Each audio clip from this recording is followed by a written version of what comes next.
So the question is, a satellite of mass m is moving in circular orbit at a height r from surface of earth, जिसका मास m और radius r दिया है.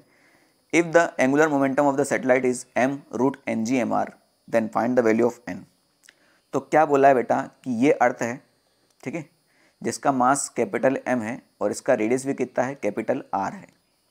तो बेटा इसके surface से ही r distance दूर ही कोई एक सैटेलाइट है जिसका मास m है, वो एक किसी पर्टिकुलर ऑर्बिट में घूम रहा है अर्थ के चारों तरफ. बात समझ में आई नहीं? तो इसका एंगुलर मोमेंटम आपको निकालना है. तो एंगुलर मोमेंटम का फॉर्मूला क्या होता है, mvr, है ना, बेसिक फॉर्मूला होता है. अब आपको ये पता होना चाहिए कि हर एक चीज़ का मतलब क्या है ना. अगर वो कोई सर्कुलर ऑर्बिट में घूम रहा है तो यहाँ पर लगेगी ऑर्बिटल स्पीड.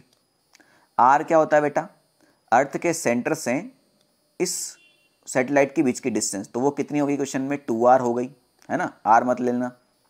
और m क्या होता है बेटा, जो ऑब्जेक्ट घूम रहा है उसका मास होता है. m क्या होता है, जो ऑब्जेक्ट घूम रहा है उसका मास होता है. तो यहाँ अर्थ का मास नहीं लेना, बस ये 2-4 चीज़ें थी. तो ये हो जाएगा m. ऑर्बिटल स्पीड का बेसिक फॉर्मूला आपको पता होना चाहिए, वो होता है बेटा आपका gm डिवाइड बाई r. और r कौन सा, स्मॉल r ही है ना, अर्थ के सेंटर से इस प्लैनेट के बीच की डिस्टेंस. तो ये भी कितनी ली जाएगी, 2r ही ली जाएगी. और ये कितनी है, ये भी 2r ही है. ठीक. So L will be equal to m root gm.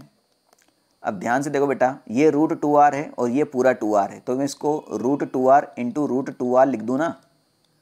तो ये एक रूट 2r से पूरा एक रूट 2r खत्म हो जाएगा, इंटू क्या हो जाएगा यहाँ पर, रूट 2r.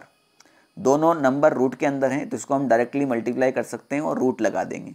तो ये हो जाएगा m रूट 2gmr. ये m मास ऑफ अर्थ है. ठीक है.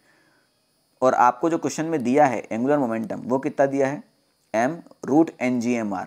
तो बेटा अगर इसको मैं कंपेयर करूँगा तो n की जगह कौन सा नंबर आ रहा है हमारा, 2 आ रहा है. तो n की वैल्यू कितनी हो जाएगी आपकी,